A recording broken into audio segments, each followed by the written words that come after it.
हंसी मजाक के छोड़ू वाला मजी मानो कहनवाया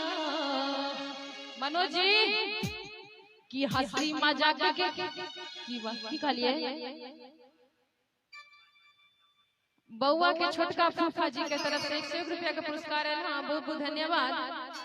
कि हंसी मजाक के छोड़ू वाला मजी मानो कहनवाया पिया यो मानो कहनवाया पिया यो नगाटी जाए तक साड़ी मंगाओ ले तनी हर हम जे बइयो पिया यो नगाटी जाए तक साड़ी मंगाओ ले तनी हर हम जे बइयो सुखल फुटानी छोड़ू वाला मजी मानो कहनवाया सुखल फुटानी छोड़ू वाला मजी मानो कहनवाया पिया यो नगाटी जाए तक साड़ी मंगाओ ले तनी हर हम जे बइयो पिया यो नगाटी जाए तक साड़ी मंगाओ ले तनी हर हम जे बइयो।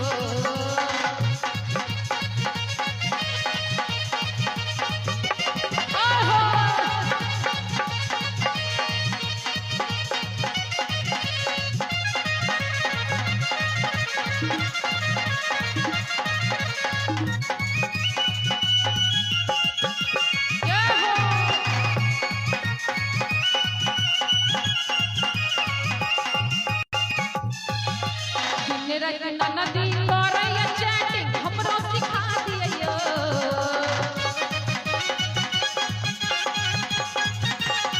दिन रात नदी करैया चैटिंग हमरो सिखा दियो कि दिन रात नदी करैया चैटिंग अरे हमरो सिखा दियो अब पिया यो लव यू हम हो का लव यू सिखा दियो